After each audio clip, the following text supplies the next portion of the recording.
All right, it's January 25th. Let's give you guys your daily mobile updates from the cellular carrier industry as well as some hardware news. We've got stuff from Verizon, a little bit from T-Mobile, some Galaxy news with Sprint, promos, and then just a couple other small things with MWC coming around the corner here. So let's start with Verizon first. Uh, Pretty much Verizon's getting a huge tax break. A lot of the telecom companies are. So Verizon's set to benefit with the amount of $17 billion dollars in these tax benefits. So the reform dollars that a lot of the companies are getting now, pretty much all we want to know is what they're going to do with all the extra money. So the first things that a lot of people speculated was the network investment for Verizon would probably increase. So expanding current LTE coverage and supplying some more infrastructure into the 5G network of the future, that's probably not going to happen. I think it's probably going to remain unchanged. A lot of analysts and people in the know pretty much say the capex is going to be the same. So they already have plans for certain amounts of dollars and certain things to be spent, and that's not going to happen there. They're probably more interested in things like acquiring assets. So whether that's through acquisitions, TV deals, diversifying their business profile, they're probably more likely to do that. More inclined to expand the business and the growth. And then also, what's definitely on the horizon is they're looking to increase shareholder returns and basically increase the number of share buybacks to show that the growth in the company is, people are believing in them. So market analysts are predicting this. I think Verizon has actually come out and even said this. So their big focus essentially right now in terms of the business expansion is going to be in broadband and pretty much home broadband. So whether it's through hardware infrastructure, TV services, striking more deals and contracts, bundling services, and developing relationships as TV providers. So a lot going on there. So where this money is coming from, that $17 billion, is their tax percentage went down from 35 to 21%, and they've got all these deferred tax dollars and liabilities. So it looks really good for them, and they want to expand and put that money into different things other than network infrastructure. And as of right now, things are looking good for Verizon. They've got 300,000 net postpaid ads. The business growth is the best it's been since 2014. So the investment outlook is really positive. A lot of growth there.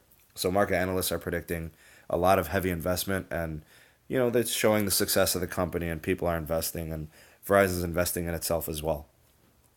In other news, you've got the Samsung Galaxy S9 launch event has been set.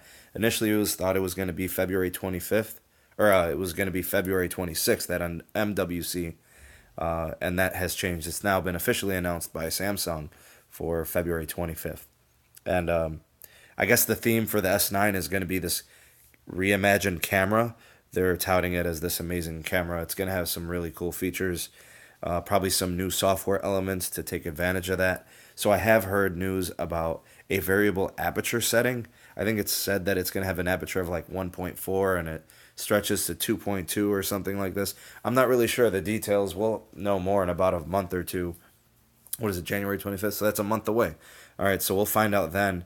But it's also supposed to have some super high resolution, super slow-mo abilities. So one of the things that cameras have had a hard time with is when they slow down to those slow frames, it takes away from the resolution. So now we're probably going to get the best of both worlds. And another thing to note is the LG G7, since we're talking about MWC. Normally we would have seen this new LG phone, but LG said that it wasn't going to have it and it was going to change the upgrade cycle. But it looks like the G7 is going to be announced at some point, either in March or April. So if they are changing the release cycle, they're not changing it by much. I'll keep you guys posted here on the channel if anything changes from that, if I get more news on it. Some T-Mobile news. Pretty much this has to do with the Olympics. Anybody that's traveling to South Korea for the Olympics from February 7th to March 20th, you'll have unlimited data and unlimited calls in South Korea.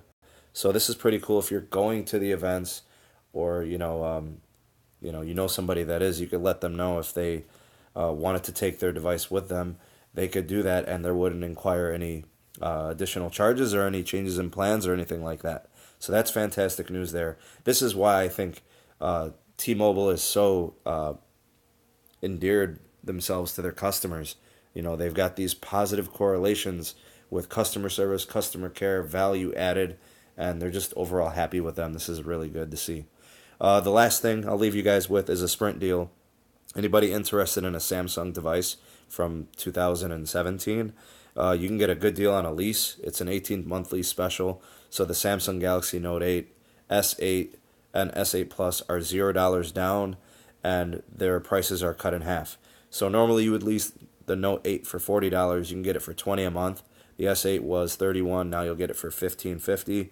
And the S8 Plus, normally $35, would be $17 a month for lease. There are some stipulations. You're going to have to activate a new line of service. You'll be locked in for 18 months on the lease, and you have to pay the taxes on the device. So if that's not too bad for you, it might be something to consider if you're with Sprint or consider switching to them. So a lot going on there, guys. Let me know what you think of any of these things in the comment section below. You've got the Verizon tax relief thing. You have their investment, where it's headed to. You've got the G7 being delayed and then pushed forward. Who knows what's up with that. The new Samsung Galaxy S9 announcement. T-Mobile with the Olympics deal, where they're allowing you to use your device there in South Korea. And then the Sprint lease promo. So let me know if any of this interests you or has any intrigue for you. Love to hear from you in the comment section below. Thanks for watching, guys. Please subscribe to the channel if you haven't done so already. I'm sure there's some lurkers out there. Ding the bell to get notifications when I upload content. Please rate the video. I greatly appreciate your viewership. Thank you guys so much. This is Sneed from Sneed Mobile Tech, and I will see you on the next one. Peace.